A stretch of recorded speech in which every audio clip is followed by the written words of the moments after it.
क्या तुम्हें लगता है तुम्हारे एक वोट से फर्क पड़ता है? सच सुनना चाहते हो? 2400 साल पहले एक इंसान ने प्रिडिक्ट कर दिया था कि यह सब होने वाला है। उसका नाम था प्लेटो।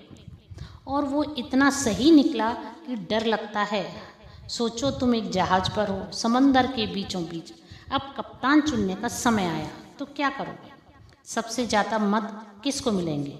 उस इंसान को जो सबसे तेज आवाज़ में चिल्लाता है, या उस इंसान को जो सबसे मीठा बोलता है, या उस इंसान को जो सबसे ज़्यादा वादे करता है? लेकिन जो वास्तव में जहाज चलाना जानता है वह बैठा है चुप, नज़रअंदाज, अदृश्य। प्लेटो ने यही कहा था, प्रजातंत्र में जो जीतता है वह सबसे योग्य नहीं होता, वह सबसे लोकप्रिय होता है। अगले कुछ मिनटों में मैं तुम्हें दिखाऊंगी कि प्लेटो ने 2400 साल पहले क्या देखा था और क्यों आज हर चुनाव, हर मत, हर नेता, वह सब उसी पराकाष्ठा को अनुसरण कर रहे हैं। तुम्हें पता चलेगा कि प्रजातंत्र असल में किसको पुरस्कृत करता है, और सबसे महत्वपूर्ण, तुम्हें पता चलेगा कि तुम इस खेल में कहाँ खड़े हो।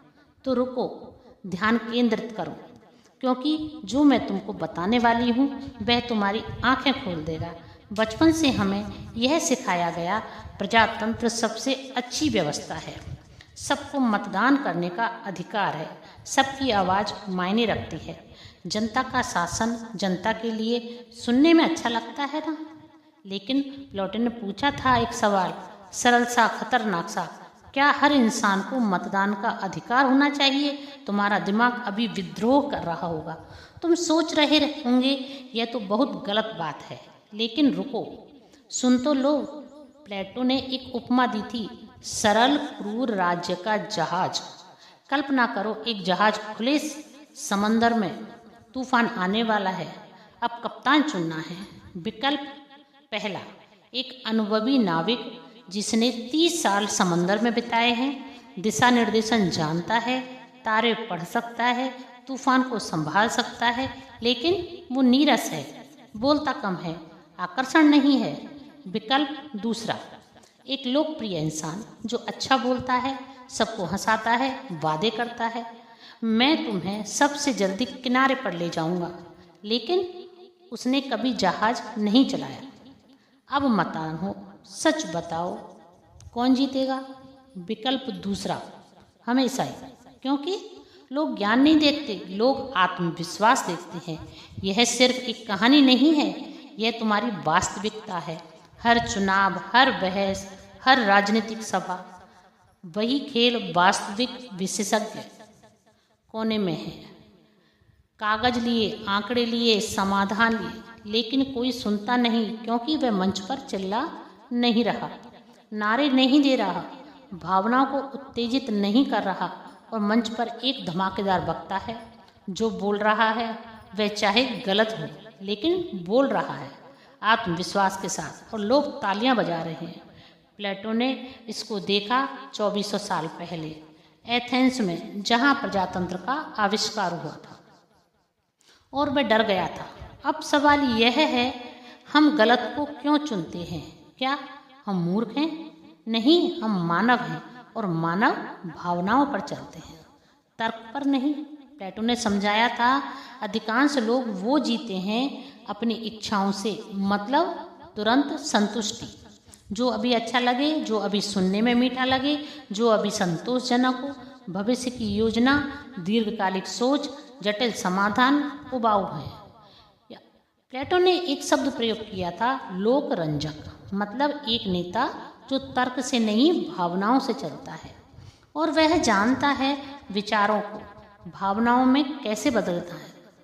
उसका सूत्र सरल है, पहला कदम पीड़ा ढूंढो, दूसरा कुंठा ढूंढो, उनका भय ढूंढो, उनकी असुरक्षा ढूंढो, दूसरा कदम इसे और बढ़ाओ, उस पीड़ा को और बड़ा करो, देखो तुम्हारा देश बर्बाद हो रहा है, देखो तुम्हारी नौकरियां छीनी जा रही हैं, देखो तुम्हारा भविष्य खतरे में है।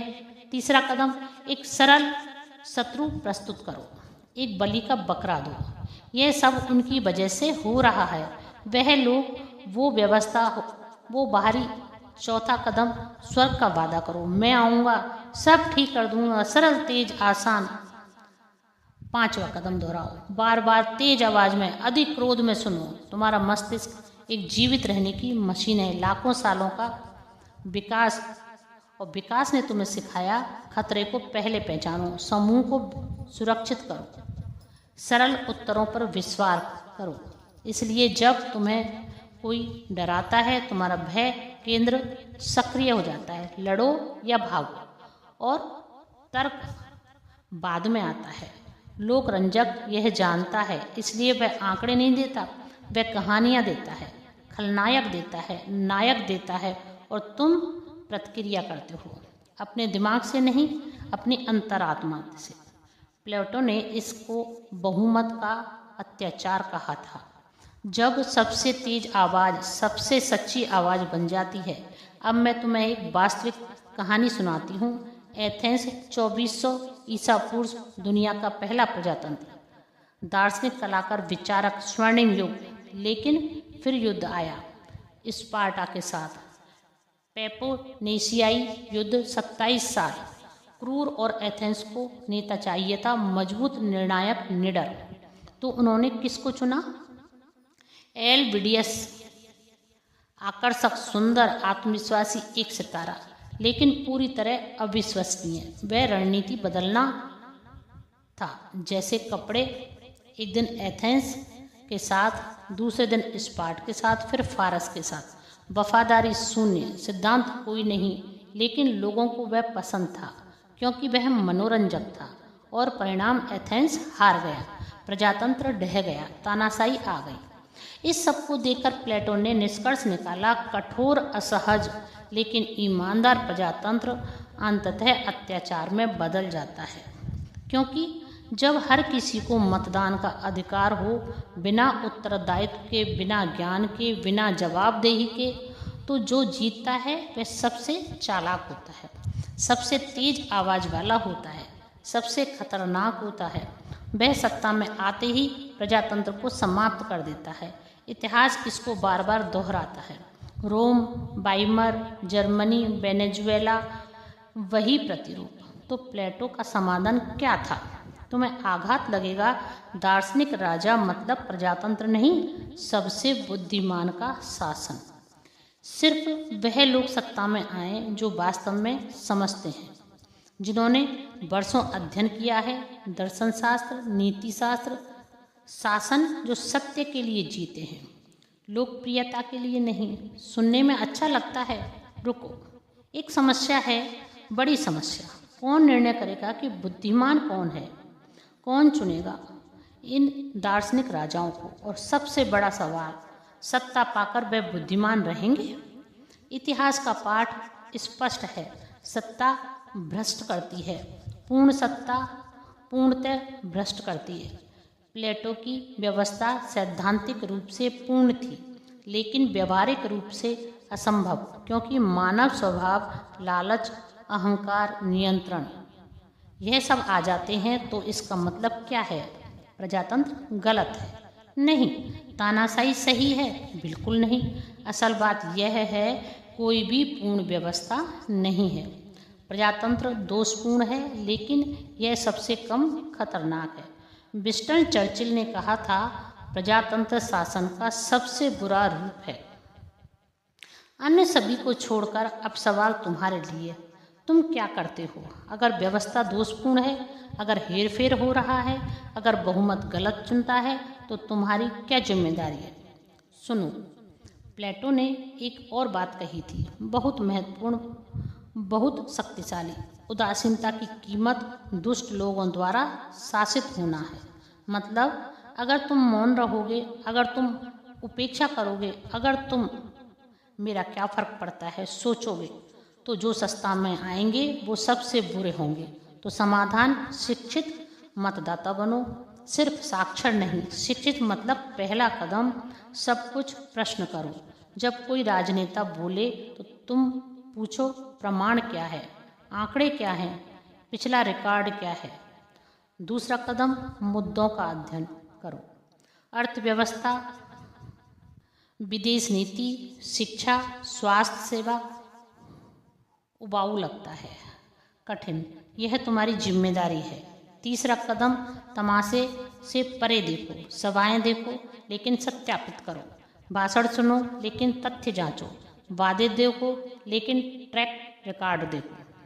चौथा कदम, समूहवाद अस्वीकार करो, मेरी पार्टी उनकी पार्टी नहीं, सही गलत सत्य कोई पार्टी नहीं देखता। पांचवा कदम, दूसरों को सिखाओ, तुम्हारे मित्र, तुम्हारा परिवार, तुम्हारा व्रत, जितने ज़्यादा सूचित नागरिक उतना बेहतर प्रजातंत्र। देखो प्रजातंत्र की सबसे बड़ी शक्ति क्या है? भागीदारी। और सबसे बड़ी कमजोरी भागीदारी। वही चीज़ अगर लोग अज्ञानी हैं प्रजातंत्र खतरनाक है, अगर लोग शिक्षित हैं प्रजातंत्र शक्तिशाली है। तुम्हारे हाथ में है, तुम निर्णय करो तुम किस पक्ष में खड़ा रहना चाहते हो। बहुमत के साथ तो तेज आवाज़ों का अनुसरण करता है, या उन थोड़े लोगों के साथ जो सत्य का अनुसरण करते हैं। तो अगली बार जब चुनाव हो, जब कोई तेज आवाज़ वाला नेता मंच पर आए और वादे करे, जब भीड़ चिल्लाए और नारे लगाए, तुम रुक जाना, सोचना, अपने आप से पूछना, मैं जहाज का कप्तान चुन रहा हूँ या मनोरंजक मैं समाधान ढूंढ रहा हूँ, या शत्रु मैं भविष्य सुरक्षित कर रहा हूँ, या भावनाएं संतुष्ट कर रहा हूँ। प्लेटो ने 2400 साल पहले चेतावनी दी थी, प्रजातंत्र मूर्खों को पुरस्कृत करता है, लेकिन सिर्फ तब जब बुद्धिमान लोग मौन रहते हैं। तो मौन मत रहो, उदासीन मत बनो, शामिल रहो, सूचित करो, जिम्मेदार रहो, क्योंकि अंत में प्रजातंत्र तुम्हें वही देता है जिसके तुम हकदार हो। और तुम किसके हकदार हो? अगर ये वीडियो तुम्हें सोचने पर मजबूर कर गया, अगर प्लेटो की चेतावनी तुम्हें समझ आई, तो इसे साझा करो उन लोगों के साथ जो अभी भी सो रहे हैं, क्योंकि प्रजातंत्र अब तक सुरक्षित है जब तक तुम जागे हुए हो।